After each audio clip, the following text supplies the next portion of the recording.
बिस्मिल्लाहिर्रहमानिर्रहीम। अस्सलाम वालेकुम स्टूडेंट्स, मैं हूं हसन फरीद, आपका physics teacher. Students, chapter number 7 की थ्योरी कंप्लीट कर चुके थे हम और शॉर्ट क्वेश्चंस कर रहे थे, जिनमें से 5 शॉर्ट क्वेश्चन हम लोग पहले कर चुके हैं। आज हम करेंगे next 5 short question chapter number 7 के। तो आइए स्टूडेंट्स स्टार्ट करते हैं आज का लेक्चर और देखते हैं कि फर्स्ट शॉर्ट क्वेश्चन जो है वो हमसे क्या पूछ रहा है। वो कहते हैं a wire Hanks from the top of a high dark tower, यानी एक टावर है, जैसे कोई बिल्डिंग है और उस बिल्डिंग के ऊपर बिल्कुल जो है वो डार्कनेस है, यानी आप देख नहीं सकते उसकी हाइट कितनी है, वो कहाँ ऊपर तक जा रही है। बस आपको एक बात नजर आ रही है और वो ये है कि बिल्डिंग की छत से एक धागा जो है वो नीचे तक लटका हुआ है जहां आप खड़े हुए हैं। अब वो पूछता क्या है, वो कहते हैं so that the top of the tower is not visible. तो टावर का जो टॉप है वो आपको नजर नहीं आ रहा, सिर्फ आपको ये नजर आ रहा है कि एक धागा जो उस टावर की टॉप से लटका हुआ है वो नीचे आपको नजर आ रहा है कि वो हैंग कर रहा है। ठीक है, how you would be able to determine the height of the tower. तो वो कहता है कि वो जो धागा हैंग कर रहा है, क्या उस धागे के जरिए आप बता सकते हैं उसको इस्तेमाल करते हुए कि टावर की हाइट कितनी होगी। तो ये असल वो बात है जो पूछ रहे हैं। अब इसको कैसे कर सकते हैं, इसको बिल्कुल हम कर सकते हैं, उस धागे की मदद से हम इस बिल्डिंग की हाइट मालूम कर सकते हैं। और वो इस तरह से कि हम उस धागे के साथ अगर कोई हैवी मैस अटैच कर दें तो वो धागा जो है एक पेंडुलम बन जाएगा और उस पेंडुलम को फिर हम छोड़ें तो हम उसका टाइम पीरियड फाइंड आउट कर सकते हैं। और अगर हम टाइम पीरियड फाइंड आउट कर लें तो वहां से हम उस पेंडुलम की लेंथ, जो कि एक्चुअली में टावर की ही लेंथ बन रही है, वो मालूम कर सकते हैं। तो इस तरह से हम पेंडुलम का टाइम पीरियड फाइंड आउट करके उस टावर की हाइट मालूम कर सकते हैं। ठीक है, तो ये बात मैंने लिख दिया कि height of the tower can be determine कैसे, by converting the wire into a simple pendulum. अगर हम उस वायर को एक पेंडुलम बना दें तो हम उस टावर की हाइट मालूम कर सकते हैं। A bob is connected with the visible lower end of the wire. हम क्या करेंगे, एक बॉब मतलब मैस को अटैच कर देंगे उसके विजिबल जो हमें लोअर एंड नजर आ रहा है धागे का, उससे, so that it is converted into a simple pendulum. और जब हम ऐसा करेंगे उसी लम्हे जो हमारा धागा है वो धागा नहीं रहेगा बल्कि सिंपल पेंडुलम बन जाएगा। To determine the time period of this pendulum the length of the wire will be determined as follows. तो हम क्या करेंगे, उसका टाइम पीरियड फाइंड आउट करके फिर लेंथ निकालेंगे। कैसे, इस फार्मूला से। आपको मालूम है टाइम पीरियड का फार्मूला है 2 pi under root l over g, सबको मालूम है। 2 पाई उधर मल्टीप्लाई हो रहा है, इधर आकर डिवाइड हो जाएगा तो टी ओवर 2 पाई बन जाएगा, उधर रह जाएगा अंडर रूट एल ओवर जी। तो हम लोगों ने तो लेंथ फाइंड आउट करनी है ना, क्योंकि जो पेंडुलम की लेंथ है वो ही हमारे पास टावर की हाइट बन रही होगी। तो मैं दोनों तरफ स्क्वायर लेता हूँ, तो जब इधर स्क्वायर लूंगा इधर भी स्क्वायर लूंगा, इसको ओपन करते हैं तो टी का स्क्वायर 2 का स्क्वायर 4 और पाई का स्क्वायर पाई स्क्वायर। इधर अंडर रूट है, स्क्वायर अंडर रूट से कैंसिल हो जाएगा तो एल ओवर जी रह जाएगा। हमें एल चाहिए तो जी उधर जाकर टी के स्क्वायर से मल्टीप्लाई हो जाकर हमारे पास ये फार्मूला आएगा। ये फार्मूला जो है आपको मालूम है, इसके अंदर टाइम पीरियड चाहिए, टाइम पीरियड तो आप लोग मालूम कर चुके हैं क्योंकि जो धागा हैंग कर रहा है उसका लोअर एंड आपके पास है, तो आपने टाइम पीरियड फाइंड आउट कर लिया है। बाकी सारी चीजें आपको मालूम है तो आप एल की वैल्यू मालूम कर लेंगे तो वो आ जाएगा उस धागे की लेंथ। और धागा तो छत से जमीन तक आ रहा है, वो जो धागे की लेंथ होगी वही असल में उस बिल्डिंग की हाइट भी होगी। आइए चलते हैं नेक्स्ट बोर्ड पर, देखते हैं कि नेक्स्ट शॉर्ट क्वेश्चन को किस तरह से सॉल्व करना है। तो स्टूडेंट्स अब जरा देखते हैं कि क्वेश्चन नंबर 7 की स्टेटमेंट क्या कहती है। y in simple harmonic motion, यानी कि y in SHM the acceleration is 0 when the velocity is greatest। हम लोगों ने देखा था कि सिंपल हार्मोनिक मोशन में जहां वेलोसिटी 0 होती है वहां एक्सेलरेशन मैक्सिमम होता है और जहां एक्सेलरेशन 0 होता है वहां वेलोसिटी मैक्सिमम होती है। तो वो पूछता है ऐसा कैसे हो सकता है, इसको प्रूव करना है हम लोगों ने। ठीक है, तो हम क्या करते हैं, हम एक्सेलरेशन और वेलोसिटी दोनों के फार्मूला लिख लेते हैं। ये फार्मूला हम लोगों ने थ्योरी में पढ़े बड़े ही डिटेल में। अब आप लोगों ने क्या करना है, आपने देखना है कि जहां एक्सेलरेशन 0 होगा क्या वहां वेलोसिटी मैक्सिमम होगी। तो हम एक पॉइंट चूज कर लेते हैं और वो मीन पोजीशन है। आपको मालूम है मीन पोजीशन पर x की वैल्यू 0 होती है क्योंकि x है ही क्या, मीन पोजीशन से फासला। तो मीन पोजीशन के ऊपर जब कोई ऑब्जेक्ट होगा तो मीन पोजीशन से जो फासला है वो 0 हो जाएगा। जब x की वैल्यू हम 0 पुट करेंगे तो x इधर 0 आ जाएगा, तो एक्सेलरेशन इधर x की 0 पुट करने से 0 आ जाएगा। इसका मतलब मीन पोजीशन पर एक्सेलरेशन 0 होता है। अब यही सारी कैलकुलेशन हम वेलोसिटी पर अप्लाई करते हैं मीन पोजीशन पर। वेलोसिटी का फार्मूला ये है v = omega under root x naught square minus x square. Mean position पर हम लोग जानते हैं कि x की वैल्यू 0 होती है, तो x की वैल्यू जहां 0 पुट करूंगा तो ये देखिए मैंने 0 पुट कर दिया, 0 का स्क्वायर तो वो तो 0 आएगा, तो हमारे पास x नॉट का स्क्वायर ही रह जाएगा। ये देखिए x नॉट के स्क्वायर का ऊपर अंडर रूट है, स्क्वायर और अंडर रूट कैंसिल हो जाएंगे तो x नॉट रह जाएगा और v = x नॉट ओमेगा। ये वेलोसिटी का आंसर तो मैक्सिमम आ रहा है, यानी मीन पोजीशन पर जब मैंने चेक किया तो एक्सेलरेशन 0 है लेकिन वेलोसिटी मैक्सिमम आ रही है। यहाँ से जो क्वेश्चन की स्टेटमेंट है वही साबित हो रही है कि where the acceleration is 0 when the velocity is greatest। तो हम ये कंक्लूडिंग स्टेटमेंट लिख देते हैं कि thus we conclude that at mean position acceleration is 0 while velocity is maximum। तो मीन पोजीशन पर हम लोगों ने देखा कि एक्सेलरेशन 0 होता है लेकिन वेलोसिटी मैक्सिमम होती है। तो चलते हैं नेक्स्ट बोर्ड पर और देखते हैं नेक्स्ट शॉर्ट क्वेश्चन को हम लोगों ने किस तरह से सॉल्व करना है। आइए इस क्वेश्चन की स्टेटमेंट पढ़ते हैं। What is the total distance covered by a simple harmonic oscillator in a time equal to its time period? अगर एक टाइम पीरियड जितने टाइम में सिंपल हार्मोनिक ऑसिलेटर जैसे मास स्प्रिंग सिस्टम है, जैसे सिंपल पेंडुलम है, वो मूव करता है, वाइब्रेट करता है, तो एक वाइब्रेशन में यानी एक टाइम पीरियड जितने टाइम में वो कितना डिस्टेंस ट्रेवल करेगा अगर उसका एम्पलीट्यूड जो है वो ए है। सबसे पहले तो हम देखते हैं एम्पलीट्यूड क्या होता है। आपको मालूम है simple harmonic oscillator mean position से जो उसकी एक्सट्रीम पोजीशन होती है दोनों तरफ बन रही होती है, ये भी एक्सट्रीम है, ये भी एक्सट्रीम है। ये जो मीन से एक्सट्रीम का जो फासला होता है इसे एम्पलीट्यूड कहते हैं, यानी कि ये डिस्टेंस भी एम्पलीट्यूड है और यही डिस्टेंस भी एम्पलीट्यूड है। तो एम्पलीट्यूड तो हमें पता चल गया। अब हम देखते हैं टाइम पीरियड क्या होता है। टाइम पीरियड वो टाइम होता है जिसमें एक वाइब्रेशन कंप्लीट होती है। एक वाइब्रेशन कंप्लीट होने का मतलब यह है कि बॉडी मीन से चलेगी, एक्सट्रीम तक जाएगी, एक्सट्रीम से वापस मीन पर आएगी, मीन से ऑपोजिट एक्सट्रीम पर जाएगी, ऑपोजिट एक्सट्रीम से वापस मीन पर आएगी।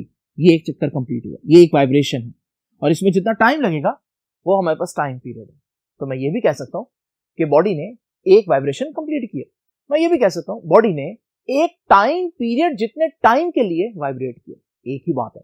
आइए देखते हैं फासला कितना बनेगा। बॉडी यहां से स्टार्ट हुई, जब यहां तक पहुंचेगी एक एम्पलीट्यूड कवर किया ए, फिर वापस आएगी एक और एम्पलीट्यूड कवर किया, टोटल डिस्टेंस हो गया 2a, फिर इधर जाएगी 3a और फिर वापस उसी पोजीशन पर आ जाएगी तो 4a डिस्टेंस उसने कवर कर लिया। यानी कि जो टोटल डिस्टेंस उसने एक वाइब्रेशन में या दूसरे अल्फाज में एक टाइम पीरियड जितने टाइम में उसने कंप्लीट किया है वो डिस्टेंस है 4 टाइम्स ऑफ इट्स एम्पलीट्यूड, यानी 4a डिस्टेंस है। तो ये बात मैंने लिखी हो। The total distance covered by a simple harmonic oscillator in a time equal to its period will be 4a, यानी 4 टाइम्स एम्पलीट्यूड कवर करता है एक वाइब्रेशन में। इसके बाद आप एक्सप्लेनेशन लिखेंगे क्योंकि वो बहुत आसान पार्ट है तो मैंने उसको हटा दिया। उसमें आप यही एक्सप्लेन करेंगे कि पहले बॉडी मीन से एक्सट्रीम जाएगी, फिर हमारे पास एक एम्पलीट्यूड कवर हो गया, फिर एक्सट्रीम से वापस मीन आएगी, एक और एम्पलीट्यूड। तो इसी तरह से आप ये सारी एक्सप्लेनेशन करेंगे। मैं चलता हूं अब नेक्स्ट बोर्ड पर और देखते हैं कि हमने क्वेश्चन नंबर 9 और क्वेश्चन नंबर 10 को किस तरह से सॉल्व करना है। स्टूडेंट्स अब देखते हैं क्वेश्चन नंबर 9 की स्टेटमेंट क्या कहती है। What happens to the frequency of a simple pendulum as its oscillations die down from large amplitude to small amplitude? आप लोग जानते हैं कि डैम्प्ड ऑसिलेशंस में हम लोगों ने पढ़ा था कि एक एम्पलीट्यूड शुरू में ज्यादा होता है, जैसे एक पेंडुलम है वो मूव कर रहा है कुछ इस तरह से, लेकिन अगर वो एक रियल पेंडुलम है तो एनर्जी डिसिपेशन होगी, एनर्जी खर्च होगी, हीट के तौर पर जो फ्रिक्शन की सूरत में एनर्जी जो है वो डिसिपेट होगी। तो जो शुरू में एम्पलीट्यूड इस तरह से ज्यादा है वो आहिस्ता आहिस्ता कम होता जाएगा और एम्पलीट्यूड इस तरह से कम होना इसे हम कहते हैं डैम्पिंग। अब वो ये कहता है कि शुरू में एम्पलीट्यूड ज्यादा होगा, आहिस्ता आहिस्ता एम्पलीट्यूड कम हो जाएगा, लेकिन इस पूरे फिनोमिनन में फ्रीक्वेंसी को क्या फर्क पड़ेगा? तो ये असल में उसका सवाल है। ठीक है, यहाँ मैंने डैम्पिंग का ग्राफ भी आपके सामने बना दिया है कि शुरू में हम देख रहे हैं कि एम्पलीट्यूड ज्यादा है और आहिस्ता आहिस्ता एम्पलीट्यूड क्या हो रहा है, कम हो रहा है। ठीक है, अब इसका जवाब क्या है वो मैं आपको बाद में बताता हूं। सबसे पहले देखें फ्रीक्वेंसी और टाइम पीरियड का रिलेशन। आप लोग जानते हैं फ्रीक्वेंसी टाइम पीरियड का ही रेसिप्रोकल है। अब टाइम पीरियड का फार्मूला था 2π√L/g और आप देख रहे हैं इस फार्मूला में कहीं एम्पलीट्यूड का जिक्र नहीं है। जब एम्पलीट्यूड का जिक्र नहीं होगा तो इसका मतलब टाइम पीरियड एम्पलीट्यूड पर डिपेंड नहीं करेगा। ठीक है जी, तो इसका मतलब तो ये निकलता है कि टाइम पीरियड को एम्पलीट्यूड से कोई फर्क नहीं पड़ेगा। यहां एम्पलीट्यूड बहुत ज्यादा है, पेंडुलम ऐसे ऐसे मूव कर रहा है, बहुत ज्यादा एम्पलीट्यूड के साथ मूव कर रहा है, तो यहां पर एम्पलीट्यूड कम हो गया यहां पर। ठीक है, तो यहां पर पेंडुलम इस तरह से मूव कर रहा है कम एम्पलीट्यूड से, लेकिन दोनों सूरतों में एम्पलीट्यूड ज्यादा हो या कम हो, फार्मूला में एम्पलीट्यूड नहीं आ रहा, तो फिर टाइम पीरियड नहीं चेंज होगा तो फ्रीक्वेंसी भी चेंज नहीं होगी। तो जितनी फ्रीक्वेंसी यहां पर होगी उतनी फ्रीक्वेंसी यहां पर भी होगी। ठीक है, तो आपके ज़हन में फिर इसका आंसर क्या है? आपके ज़हन में इसका आंसर होगा कि हमारे पास फ्रीक्वेंसी जो है डैम्पिंग के प्रोसेस में कम नहीं होती, ज्यादा नहीं होती, बल्कि फ्रीक्वेंसी कांस्टेंट रहती है, क्योंकि फ्रीक्वेंसी और टाइम पीरियड एम्पलीट्यूड पर डिपेंड नहीं कर रहा। लेकिन जरा आप इस आंसर को देखिए। अब when the oscillations die down, यानी ऑसिलेशन जब एम्पलीट्यूड कम करेंगी एनर्जी खर्च होगी, from large amplitude to small जब उनका एम्पलीट्यूड ज्यादा से कम होगा, ये ज्यादा एम्पलीट्यूड से एम्पलीट्यूड कम होना शुरू हो जाएगा, तो आप क्या सोच रहे हैं, फ्रीक्वेंसी कांस्टेंट रहेगी ना। लेकिन ये देखिए, द फ्रीक्वेंसी फर्स्ट इंक्रीजेस, पहले फ्रीक्वेंसी बढ़ेगी, देन बिकम कांस्टेंट, फिर कांस्टेंट होगी। यानी आपके जहन में कि फ्रीक्वेंसी कांस्टेंट होगी, कि फ्रीक्वेंसी पहले बढ़ेगी और फिर बाद में कांस्टेंट हो जाएगी। तो आप कहेंगे सर ये वाला फार्मूला जो है ये तो कह रहा है कि फ्रीक्वेंसी या टाइम पीरियड जो है वो कांस्टेंट रहना चाहिए। बेटा ये फार्मूला जो है वो आइडियल पेंडुलम्स के लिए पढ़ा था हम लोगों ने, और यहाँ डैम्पिंग का प्रोसेस है, और डैम्पिंग का जो प्रोसेस है उसमें आप लोग जानते हैं कि वो एक रियल पेंडुलम है। एक फर्क तो ये आ गया, क्योंकि ये फार्मूला हमारे पास आइडियल पेंडुलम्स के लिए है, और आइडियल पेंडुलम में एक शर्त ये भी थी कि एम्पलीट्यूड बहुत ज्यादा नहीं होना चाहिए। यानी अगर आपके पास एक पेंडुलम को आप इतना ज्यादा दूर जाकर छोड़ते हैं तो एम्पलीट्यूड आपने अच्छा खासा चेंज कर दिया, ये अब आइडियल पेंडुलम नहीं है, इस पर ये फार्मूला अप्लाई नहीं होता। लेकिन अगर आप एक पेंडुलम की बॉब को थोड़ा सा डिस्प्लेस करते हैं, हल्का सा उसके मीन पोजीशन से चेंज करते हैं, तो फिर ये बहुत कम डिस्प्लेसमेंट है, बहुत कम जब एम्पलीट्यूड होता है, तो फिर हम अपने पेंडुलम को आइडियल पेंडुलम समझते हैं, और फिर ये फार्मूला अप्लाई होता है, फिर हम कहेंगे कि फ्रीक्वेंसी एम्पलीट्यूड पर डिपेंड नहीं करती।